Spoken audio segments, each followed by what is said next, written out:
Sequence and series. Okay, sequence and সিরিজের এটাকে অনুক্রমণ শ্রেণী বলছে আর কি। এখানে আমরা প্রথমে কিছু বেসিক জিনিস একটু দেখতে পাবো, ঠিক আছে? বেসিকটাই আজকে একটু বলবো। এরপরে এপি মানে অ্যারিথমেটিক প্রোগ্রেশন দেখবো। এরপরে দেখবো হলো GP geometric progression. AP arithmetic progression বা সমান্তর প্রগতি বলছে, জিপি জিওমেট্রিক প্রোগ্রেশন বা গুণোত্তর প্রগতি বলছে। এবং তারপরে ইনফাইনাইট জিপি দেখবো। ইনফাইনাইট জিপি অসীম গুণোত্তর শ্রেণী, ইনফাইনাইট জিওমেট্রিক প্রোগ্রেশন। এর বাইরেও যখন যারা যেই ব্যাচের যেই জন্য পড়বি ক্লাস, ওখানে আরো একটা টপিক আমরা দেখবো হারমোনিক প্রোগ্রেশন, এইচপি, ঠিক আছে? সেটা বোর্ড সেট লাগবে। তো আজকে ফোকাসটা করতে যাচ্ছি বেসিকের উপরে, ঠিক আছে? এবং এখানে ভাগও করেছে, দেখতে পাবি যে এবিসিডি করে ভাগ করেছে, সেখানে দেখি চ্যাপ্টার 3 বইয়েতে সেটা অবজার্ভ করে পাবি। তো প্রথমে একটা কথা বলি, আমরা আগে বুঝি যে কোনটাকে অনুক্রম বলে বা সিকোয়েন্স বলে, আর কোনটাকে সিরিজ বলে বা শ্রেণী বলে। প্রথম কথা, ধর কোনো একটা আমি একটা এরকম লিখছি, প্রথমে আগে বল, এটা দেখে বলতে পারবে এটা কি প্যাটার্নে আমি লিখছি। এর পরের টার্ম কি হবে? 25। তারপরের টার্ম কি হবে? 96। এটা কি তাহলে কি প্যাটার্নে গেছে? স্কয়ার প্যাটার্নে। তো আমরা এটা দেখে বুঝতে পারছি এটা প্যাটার্নে গেছে। তো সিকোয়েন্স বলতে অ্যাকচুয়ালি এরকম একটা প্যাটার্ন, পার্টিকুলার একটা প্যাটার্ন মেনটেন করে যদি কোনো মানে ডিজিটস বা নাম্বারস পরপর যায়, সেটাকে আমরা সিকোয়েন্স বলি। ধর আমি এরকম লিখলাম, বলতো আমি এটা কি প্যাটার্নে লিখলাম? এটা বলতে পারিস 15 এর পরে কি পাবো? 17। ভালো করে অবজার্ভ করে দেখো, 90 মানে কি হিসাবে লিখেছে? +4 হিসাবে গেছে, তাই তো? তো এখানে প্যাটার্নটা হলো +4 করে বাড়ছে, পরপর বাড়ছে। তো এরকম ভাবে যখনই আমরা একটা ম্যাথমেটিক্যাল প্যাটার্ন দেখবো, সেটা স্কয়ার হতে পারে, সেটা কিউব হতে পারে, নরমাল কিছু ন্যাচারাল নাম্বারস হতে পারে, বা এরকম হতে পারে +4 হয়ে গেছে, বা হতে পারে কোনো একটা ভ্যালু ইনটু হয়ে মানে গুণ হয়ে গেল, এটা হতে পারে, বা যা কিছু। যখনই পরপর কতগুলো ডিজিটস কিছু একটা ম্যাথমেটিক্যাল প্যাটার্নকে ফলো করে যাচ্ছে, এবং আমরা যদি সেগুলোকে এরকম কমা আকারে লিখি, তাহলে এই ভ্যালু সেটটাকে, সেট ওয়ার্ডের সাথে পরিচিত, এই ভ্যালু সেটটাকে আমরা পড়ব হলো সিকোয়েন্স না বা অনুক্রম না। এটা হোক বা এইটা হোক, এটাকে তখন আমরা বলবো হলো সিকোয়েন্স, ঠিক আছে? এখন এই সিকোয়েন্সের এই যে ডিজিটস বা নাম্বারস গুলোকে যখন আমরা ধর প্লাস ফর্মে লিখছি, 1 + 4 + 9 + 16 + সামথিং, এখানে কমা আকারে লিখেছি, সেই ভ্যালুগুলোকে কিন্তু এখানে প্লাস আকারে লিখলাম। যখন এগুলোকে আমরা প্লাস আকারে এরকম ভাবে লিখি, তখন এটাকে আমরা বলবো হলো সিরিজ বা শ্রেণী। কমা আকারে লিখলে এটাকে সিকোয়েন্স বা অনুক্রম বলছে, আর প্লাস ফর্মে লিখলে ওগুলোকে সিরিজ বা শ্রেণী বলছে। কিন্তু অবশ্যই তাদের একটা ম্যাথমেটিক্যাল প্যাটার্ন ফলো করতে হবে। বাট আমি ধর এরকম কিছু একটা লিখলাম, এরকম কিছু একটা লিখলাম,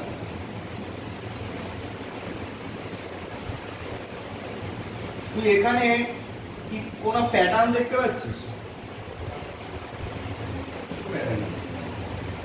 আমি র্যান্ডম লিখি, তাহলে এটাকে আমি সিকোয়েন্স বলতে পারি, বা এটাই ধর প্লাস আকারে লেখা আছে, সেটাকে আমি সিরিজ বলতে পারি।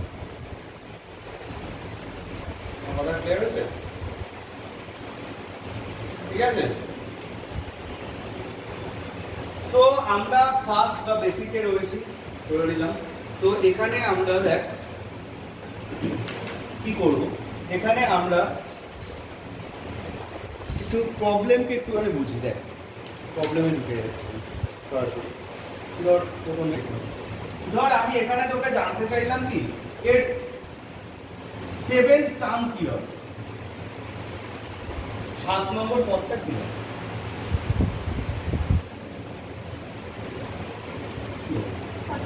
49 হবে, কারণ এইটা হলো আমাদের ফার্স্ট টার্ম। আচ্ছা দেখ, ফার্স্ট টার্মকে লেখা হয় এরকম ভাবে T1, সেকেন্ড টার্মকে লেখা হয় এরকম T2 দিয়ে, থার্ড টার্মকে লেখা হয় T3, ফোর্থ টার্মকে লেখা হয় T4, এরকম ভাবে পরপর যায়। তো ফিফথ টার্ম মানে T5, সিক্সথ টার্ম মানে T6, সেভেন্থ টার্ম মানে T7। তো আমরা একটু ভালো করে অবজার্ভ করি। T2 মানে এখানে 2 এর স্কয়ার হয়েছে, বা T1 ও দেখছি 1 এর স্কয়ার, T3 মানে 3 এর স্কয়ার, T4 মানে 4 এর স্কয়ার। তাহলে এই লজিকে যদি মেইনটেইন থাকে তাহলে T7 মানে কি পাবো, 7 এর স্কয়ার মানে কি হবে, 49 হবে। যদি এইটা দিয়ে আমি আস্ক করি যে Tn তাহলে কি লিখবো বল, n স্কয়ার হবে। দেখি রাউন্ড আছে কাল নাই তো। ন্যাচারাল কোশ্চেনকে এই তোর সামনে কি করে বিভিন্ন রকম অন্যরকম ভাবে রিপ্রেজেন্ট করতে পারে। Tn n স্কয়ার হলো, তোকে যদি এখন তো আস্ক করে Tn মাইনাস Tn মাইনাস 1 কি হবে, কি অ্যানসার কি বলবো?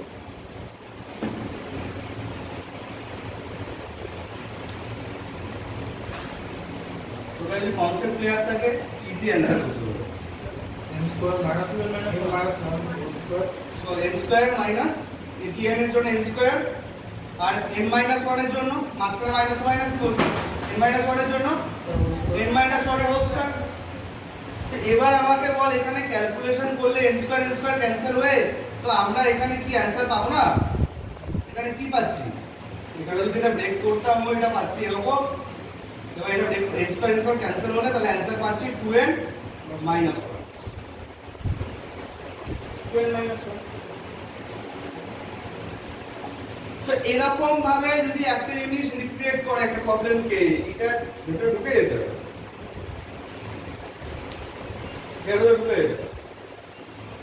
তো আমাকে এবার দেখি আমি এটাকেই একটুখানি বাড়িয়ে নিয়ে কোশ্চেনটা করছি, অ্যানসার করতে হবে, খুব ইমিডিয়েট অ্যানসার করতে হবে। 3000 মাইনাস T999 অ্যানসার কি হবে? কি বলেছে, কি হবে? আমি কি এখন 1000 টা স্কয়ার বের করব, 999 এর স্কয়ার করব? কি করব? আমি যদি এই প্যাটার্ন বুঝে থাকি তাহলে আমি 1000 টা কোথায় বসাবো, এখানে বসাবো, বাকি ক্যালকুলেশন কেন করব? এখানে 1000 বসে যায় তাহলে কি হবে অ্যানসার 199 হবে। এখানে আরো বড় কিছু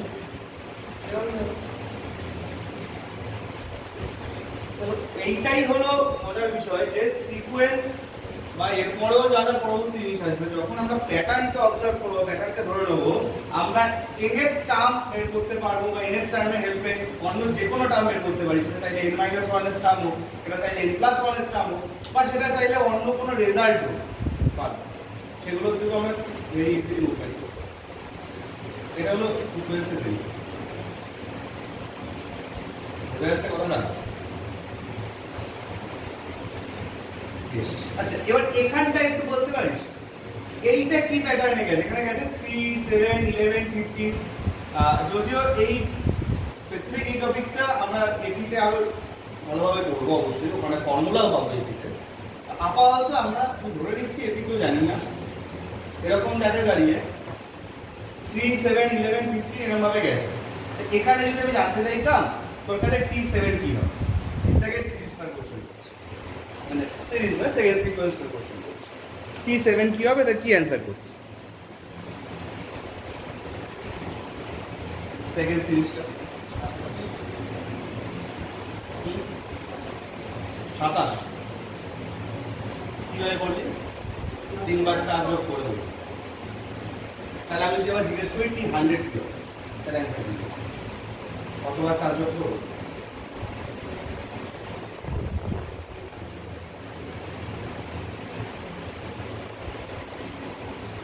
তাহলে তো আমাদের এরকম n এর একটা প্যাটার্ন বুঝতে হবে না, যেমন এখানে tn টা n স্কয়ার পেলাম এই আগের প্রবলেমে, এখানেও যদি আমি একটা n এর একটা জেনারেল প্যাটার্ন পেয়ে একটা সাধারণ রূপ, তাহলে আমি ওখানে n এর জায়গায় 7 দিই, আর n এর জায়গায় 100 দিই, আমি রেজাল্ট বের করে নিতে পারবো n+4 এখানে। বেশ, তো এখানটায় এই প্যাটার্নটাকে বুঝতে হবে যে n এর ফর্মে কি হলো, এইটাকে অবজার্ভ করে t1 এর t2 t3 t4 এগুলোকে এরকম ভাবে চাইলে দেখতে পারিস। এখনো এপি শিখিনি, এই লজিকে আমি কথা বলছি, কিন্তু আবার বলছি কথাটা পরে অবশ্যই এপি শিখবো, ব্যাপারটা অবশ্যই শিখবো। বেশ, দেখি ম্যাচ করছে কি 11 t4 15। তো বেসিক্যালি কি হচ্ছে, একটা ভালো করে অবজার্ভ কর, ভালো করে অবজারভেশনটাই হলো মেইন ক্রিটিক্যাল ইস্যু। 4 করে বাড়ছে যেমন একটা ব্যাপার, আরেকটা ব্যাপার এটাও অবজার্ভ করি, 4 এর যারা মাল্টিপ্লাই মানে গুণিতক, তার থেকে প্রতিটাই এক কমে আছে। তাহলে লজিকটা কি হলো, 4 এর -1 একে হলো মানে 4 এর মাল্টিপ্লায়ার, মানে 4 এর মাল্টিপ্লায়ার মানে আমি তাকে 4n লিখবো। দেখ কতগুলো কমন কথা এখানে বলে রাখি প্রাসঙ্গিকভাবে, যখন কোনো জিনিস ইভেন নাম্বার লিখি, ইভেন নাম্বার মানে কি 2 এর মাল্টিপ্লায়ার, মানে যেগুলো 2 দ্বারা বিভাজ্য। তো 2 দ্বারা বিভাজ্য মানে সেটাকে কিভাবে লিখি 2n। আর যেগুলো অড নাম্বার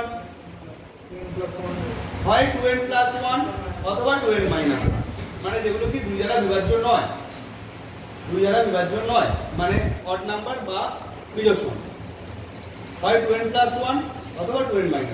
এবার সিচুয়েশন ডিপেন্ড করে কখন কিভাবে আসবে। তো এখানটা ওরকম 4 দিয়ে ডিভিজেবল, 4 দিয়ে ডিভিজেবল তার থেকে এক কম, তার মানে 4n -1।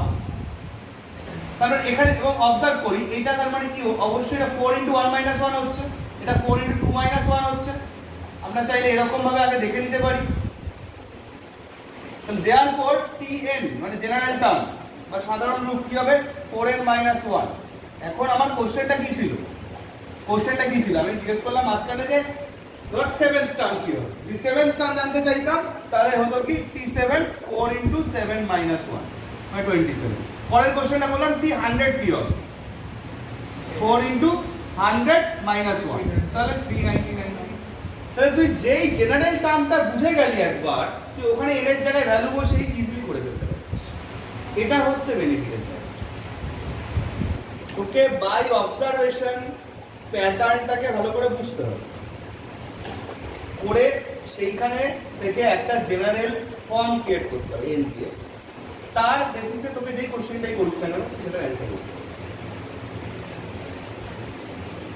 বেসিকের মেইন কথাটা এইটাই। দেখ একটা জায়গায় কোশ্চেন দিচ্ছে এরকম un দিয়ে লিখেছে। দেখ এখানে একটা প্রাসঙ্গিক কথা বলি, এটা শুরুতে বললাম না, সিকোয়েন্সকে জেনারেলি অনেক জায়গাতেই দেখবি যে তুইকে un দিয়ে লিখে দিয়েছে, একটা এরকম সেকেন্ড ব্র্যাকেট দিয়েছে। জেনারেলি সিকোয়েন্সকে un দিয়ে রিপ্রেজেন্ট করে সিকোয়েন্স। আর সিকোয়েন্সের যে টার্মস গুলো হয় সেগুলো দেখা যায় কি u1 u2 u3 দিয়ে লেখা। ঠিক আছে, এবার বলতে পারিস তাহলে আমি t কেন লিখলাম। দেখ তুই চাইলে t দিয়েও লিখতে পারিস, সেটা কোনো প্রবলেম নয়। t দিয়ে জেনারেলি লেখা হয় যেগুলো প্লাস আকারে থাকে, মানে কি যেগুলো শ্রেণীকে বোঝায়, শ্রেণীকে বোঝায় মানে সিরিজকে। ঠিক আছে, এবার সিকোয়েন্সকে জেনারেলি এটা দিয়ে লেখে, ওই কারণে u1 u2 u3 এভাবে লেখা যায়। এবার তুই যদি মনে করিস t দিয়ে লিখ তাতেও কোনো সমস্যা নেই, এটার জন্য তো ভালো। ঠিক আছে, তো একটা un এরকম ভাবে ডিফাইন করে দিয়েছে এটা কোশ্চেনে। আমি एग्जांपल থেকে নিচ্ছি, एग्जांपल 6 এর দেখ কি দিয়েছে 2n + 7, 2n + 7 বলছে যখন n একটি বিজোড় সংখ্যা মানে অড নাম্বার, এটি বিজোড় সংখ্যা, আর বলেছে এটা n² + 1 যখন n একটি জোড় সংখ্যা মানে ইভেন নাম্বার। ঠিক আছে, তো এখন তোর কাছে জানতে চাইছে এই অনুক্রমের পঞ্চম ও দশম পদটি কি হবে, find the 5th and 10th term of the sequence। তার মানে তোর প্রথমে লাগবে u5, বল u5 কি হবে आंसर 17 মানে আমরা কোনটাতে বসাচ্ছি প্রথমটাতে বসাচ্ছি কারণ 5 একটা অড নাম্বার, খুব সিম্পল কথা বলছি, এমন কিছু আসছে না এটা। তাহলে অবশ্যই প্রথমটাতে বসাবো কারণ 5 একটা অড নাম্বার, বিজোড় সংখ্যা। তাহলে আমাদের এটাই বসালে কি হচ্ছে অ্যানসার 2 * 5 + 7 মানে 17 হয়ে গেল। আচ্ছা এবার কি হচ্ছে u10 জানতে চাইছি, তাহলে u10 কি হবে? 10 একটা ইভেন নাম্বার, জোড় সংখ্যা, তাহলে কোনটা বসবে? সেকেন্ডটাই বসবে। তাহলে কি হবে 10 স্কয়ার + 1 মানে 101।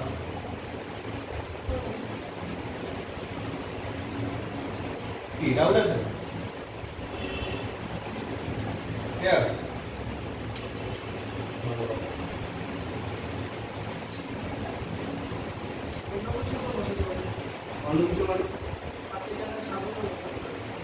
এখানে কোশ্চেনটা চেয়েছে টোটাল যদি 7th পদ জানতে চাইতো তাহলে u7 তুই বের করবি। 7 ও একটা বিজোড় সংখ্যা মানে অড নাম্বার, তাহলে এটাই তুই ইউজ করবি 2 * 7 + 7। ঠিক আছে? এখন তোর কাছে যদি এই কোশ্চেনটাকে এরকম চায় তাহলে আমাকে অ্যানসার করতে হবে। তো আমি লিখলাম এরকম u2n minus u2n minus 1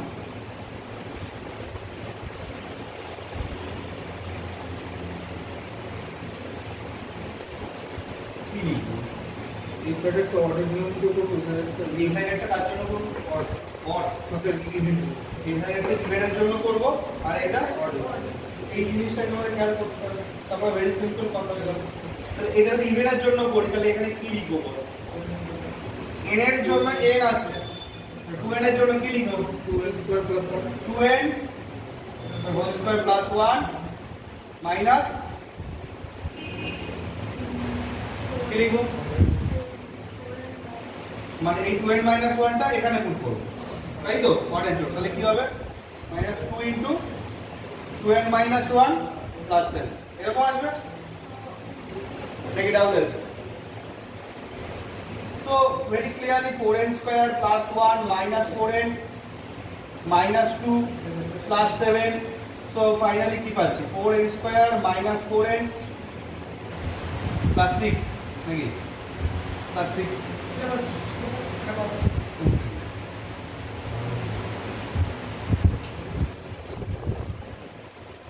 ঠিক আছে? নাকি ডাউট আছে?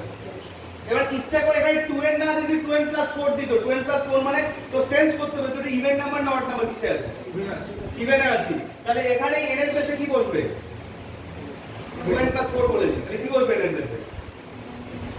2n + 4 2n + 4 এর হোল স্কয়ার প্লাস 1। যদি আমি এরকম দিতাম এখানে 2n - 5, 2n - 5 মানে কি? এটা কি নাম্বার? Odd number. সেন্স করা যাচ্ছে 2n - 5 অড নাম্বার। তাহলে কোনটায় বসবে? এটাই বসবে। এটা n এর প্লেসে 2n - 5 বসবে। এখানে 2n - 1 বলছে, এটা না বলে 2n - 1। এটা কোশ্চেন হবে। তো ওটা ক্লাস করব। কোথায়? ও হ্যাঁ কারেক্ট, এটা +2 হচ্ছে। ঠিক, তাহলে এখানে কত হচ্ছে? এখানে 10 হয়ে যাচ্ছে, 10 হয়ে যাচ্ছে না? এটা 10 হয়ে যাচ্ছে। আচ্ছা এরকম একটা সিচুয়েশন থাকলে এটাকে এটার মিনিং কি বুঝি? r = 1 to n 2r - 1 by r²। এটাকে আমরা সামেশনের সেন্সে ইউজ করে থাকি, এটাকে ক্যাপিটাল সিগমা বলা হয়। ঠিক আছে? এই সাইনটাকে ক্যাপিটাল সিগমা বলা হয়। তা আমরা ইউজ করি কিসের সেন্সে? আমরা ইউজ করি সামেশনের সেন্সে, মানে যোগফলের সেন্সে। তো আমাকে আগে একটা কথা বল, এইটা যে আমি লিখেছি এইটা কি একটা শ্রেণীকে বোঝাচ্ছে নাকি একটা অনুক্রমকে বোঝাচ্ছে? একটা সিরিজকে বোঝাচ্ছে নাকি একটা সিকোয়েন্সকে বোঝাচ্ছে? সিরিজকে বোঝাচ্ছে। এটা নিয়ে কারো ডাউট আছে? যদি আমি ক্লাস ফর্মে লিখব, আচ্ছা ক্লাস ফর্মে এটাকে কি লিখবো? আমরা কি লিখছি এটাকে ক্লাস ফর্মে লিখলে? আমরা এইটাকে আটটা হলো আমাদের এটা ভ্যারিয়েবল। তো যেখানে যেখানে ভ্যারিয়েবলকে দেখতে পাচ্ছি সেখানে সেখানে ভ্যালুটাকে পুট করব। কি ভ্যালু পুট করব? এখানে এইটা হলো স্টার্টিং ভ্যালু, বা তুই লিমিট সেন্সে বললে এটাকে লোয়ার লিমিট এই ওয়ার্ডটাও চলতে পারে, ঠিক আছে?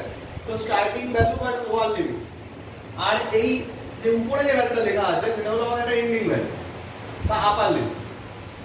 তো আমরা কি করব, যে ভ্যারিয়েবলের পজিশন যেখানে যেখানে ভ্যারিয়েবলসটা দেখতে পাচ্ছি আর ভ্যারিয়েবলটা, তো সেখানে সেখানে ভ্যালু কি বসাবো, প্রথমে লোয়ার লিমিট বা স্টার্টিং ভ্যালু। তাহলে কি লিখব, 2 ইনটু 1 মাইনাস 1 বাই 1 স্কয়ার। প্রথমে 1 বসবে, এরপরে কি বসবে, 1 এর পরে কি আছে, 2 আছে, তাহলে 2 আর 2 বসবে এবং মাঝখানে কি হবে, প্লাস সাইন হবে। তাহলে কি লিখব, 2 ইনটু 2 মাইনাস 1 বাই 2 স্কয়ার। পরেরটা কি লিখব, 2 ইনটু 3 মাইনাস 1 বাই 3 স্কয়ার। এরকম ভাবে আপ টু লাস্ট কি লিখব, 2n minus 1 by n square.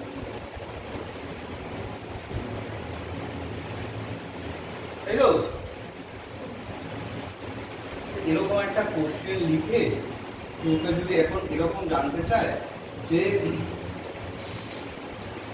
Q1 plus Q5, এটা অ্যান্সার কি, Q1 টু Q5 অ্যান্সার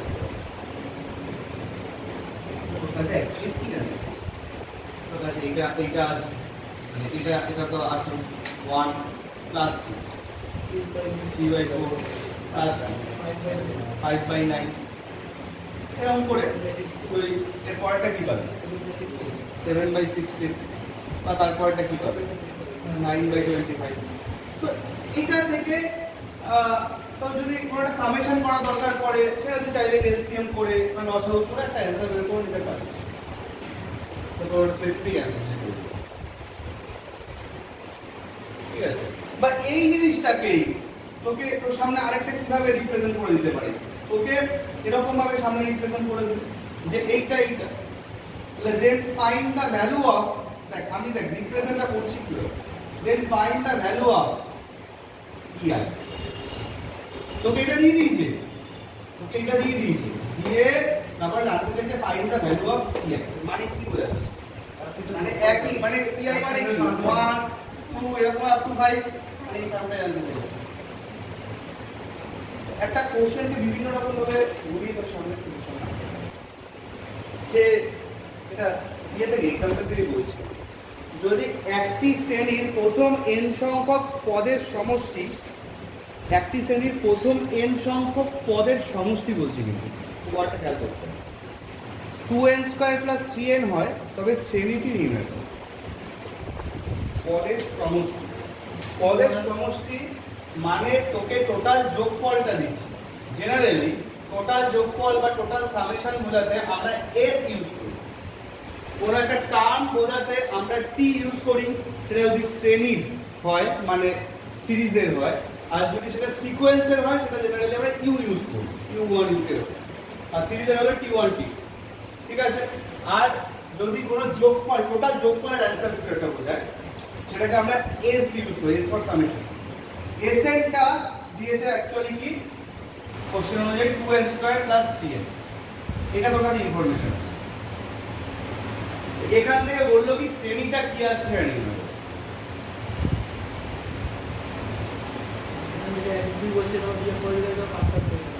করো। এখানে যদি 1 বসাই কি পাই, 2 ইনটু 1 স্কয়ার প্লাস 3 ইনটু 1, মানে কি পাচ্ছি 5। এটা অ্যাকচুয়ালি কটা টার্মের যোগফলকে রিপ্রেজেন্ট করছে, বুঝতে হবে কটা টার্মের যোগফল কি করছে। n মানে একটা, মানে n খানা টার্মের যোগফল তাই এটা, মানে n এর জায়গায় 1 বসালাম মানে কটা টার্মের যোগফল, একটাই টার্ম। একটা টার্ম মানে কি আলটিমেটলি ফার্স্ট টার্ম, মানে t1 কে শুধু বোঝাচ্ছে, ভালো লজিক্যালি বুঝতে হবে। যদি আমি এখানে s2 লিখি তাহলে কটা টার্মের যোগফলকে বোঝাচ্ছে, দুটো। তাহলে এখানে 2 বসালে কি পাচ্ছে আগে বল, কত হচ্ছে, হ্যাঁ না 14 হচ্ছে, হ্যাঁ। তো এখানে কটা টার্মের যোগফলকে বোঝাচ্ছে, দুটো টার্ম, মানে কি কি, t1 plus t2। Logically clear কর, এটা অ্যাকচুয়ালি বোঝাচ্ছে কি, এটা বোঝাচ্ছে t1 প্লাস t2, বা প্রয়োজন হলে ব্যাপারটাকে এভাবে দেখি, দেখ আরেকটা এভাবে দেখাচ্ছি। T1 হলো আমার কাছে 5, T1 plus T2, T1 plus T2 হলো 14। S3 বলতে কি বোঝাচ্ছে? 2 into 3 square plus 3 into 2 কত হচ্ছে? 27। এটা বলতে কি বোঝাচ্ছে? T1 plus T2 plus T3, হ্যাঁ 3 into 3 হবে স্যার। 27 হচ্ছে তো? হ্যাঁ। তো মানে অ্যাকচুয়ালি কি বোঝাচ্ছে? এই তিনটের সাম হলো 27। তো এরকম ভাবে যদি তোর কাছে চলে তো তো বল যে এখানে তুই কি T1 পেয়ে গেছিস? শুধু তুই পেয়ে গেছিস। T2 বের করবে কি করে এখান থেকে বল? ওই 14 - 5 করলে হচ্ছে এইটা থেকে এটাকে আমি বাদ দিই, কারণ এটা থেকে এটা বাদ দেওয়া মানে কি T1 কেটে গিয়ে T2 ই পড়ে থাকবে। তাহলে বেসিক্যালি T2 টা কি হচ্ছে? S2 - S1 কি? মানে 14 - 5 মানে 9। T3 টা কি হবে? কার থেকে কাকে মাইনাস? S3 - S2 27 - 14 মানে কি পাবো? 13। আর T1 তো এখানেই পেয়ে গেছি। তাহলে তোর কাছে জানতে চাইছে কি সিরিজটা লিখতে বলে। কোন জায়গায় যদি সিরিজ লিখতে বলে তাহলে প্রথম 3-4টা টার্ম লিখলে হয়ে যাবে। তাহলে প্রথম 3-4টা টার্ম পেয়ে গেছি তো। তাহলে সিরিজটা কি হবে? 5 প্লাস 9 প্লাস 13, যদি মনে হয় আরো একটা বের করে নিলি প্লাস সেটা হবে। তাহলে এটাই সিরিজ তোর কাছে। এটা সিরিজ, এটা বল এই সিরিজটা জেনারেল টার্ম কি বল? দেখো মাত্র বলতে হবে 4n + 1 4n plus 1।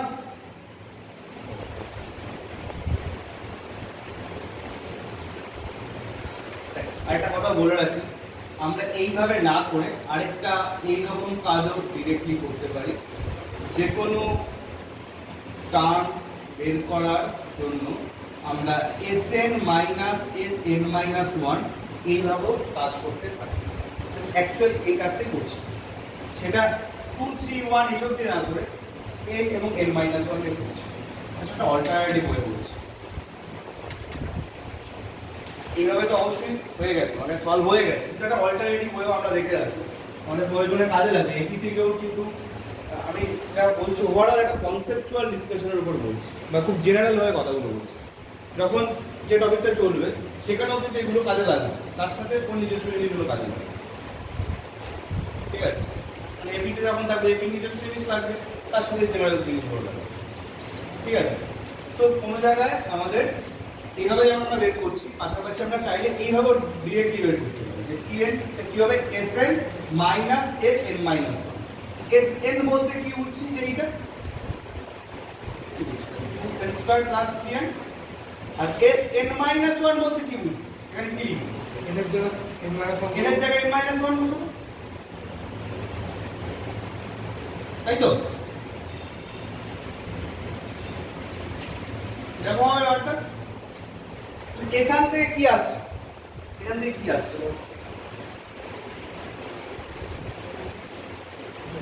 একটু দেখে নিচ্ছি কি আসছে।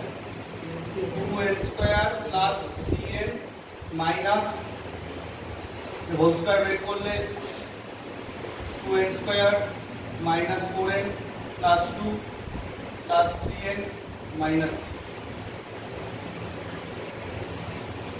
তাই তো? তাতে করে আমরা পাচ্ছি -2n²। আচ্ছা, এখানে মাইনাস এ প্লাস এ, এটা মাইনাস প্লাস। তো এখান থেকে আমাদের 2n² ক্যান্সেল হলে 4n + 1 আসছে, যেটা আমরা এখানে অবজার্ভ করেও বলেছি 4n + 1 ম্যাচ করছে 4n + 1। তাহলে আমরা এইভাবেও চাইলে করতে পারি, যেমন এভাবে করতে পারি। আমরা চাইলে Tn বের করলাম, Tn যেই বেরিয়ে গেল আমরা চাইলে এখান থেকে T1 বের করতে পারি। নাও 4 × 1 + 1 মানে 5 হচ্ছে। T2 বের করতে পারি 4 × 2 + 1 means 9 হচ্ছে, বা T3 বের করতে পারি 4 × 3 + 1 means 13 হচ্ছে। তারপরে এইভাবে লিখে দিতে পারছি। এটাও একটা ওয়ে অফ থিংকিং, এটাও একটা ওয়ে অফ থিংকিং। বেসিক্যালি দুটোই একই। দুটোই একই, গেছেও একই জায়গায়, করছি একটু অন্যভাবে দেখতে পাচ্ছি। কি ক্লিয়ার? বোঝা যাচ্ছে কথাগুলো?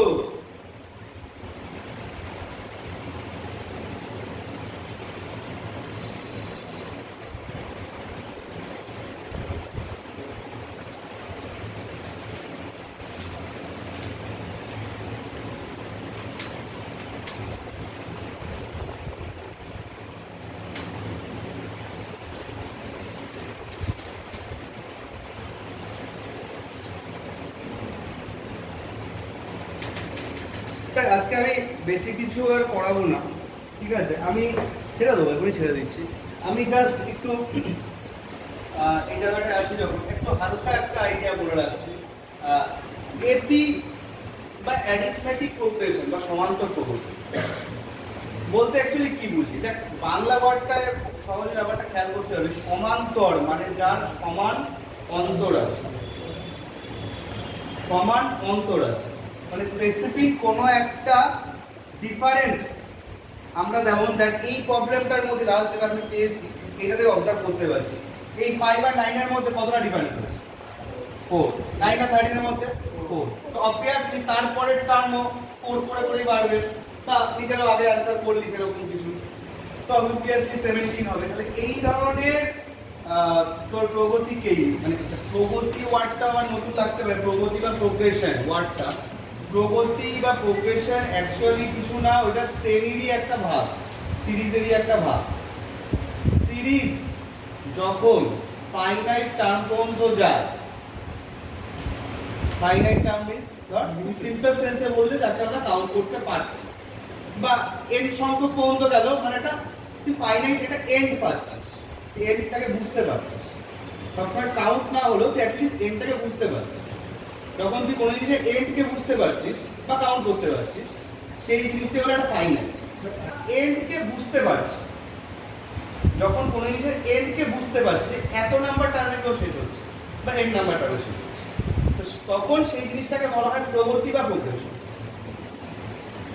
আর যখন কোন একটা সিরিজের আমরা এন্ডকে বুঝতে পারছি না বা কাউন্ট করতে পারছি, তখনই ওইটা কি বলছি, তখন ওটা ইনফাইনাইট বলতে যাচ্ছে, তখন ওইটা হলো শ্রেণী।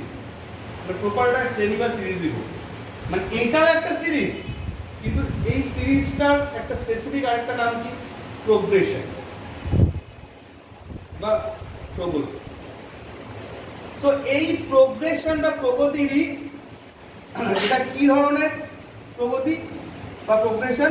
যার ভ্যালুগুলো স্পেসিফিক ভাবে প্লাস হয়ে গেছে, সমান অন্তরে গেছে, স্পেসিফিক ডিফারেন্স মেইনটেইন করেছে, তাই এটাকে বলছে কি সমান্তর প্রগতি। ঠিক আছে? আবার আমি ধর এরকম লিখলাম 2 + 6 + 18 + 54, এরকম ভাবে আমি লিখলাম। এখানে আমি কি করেছি?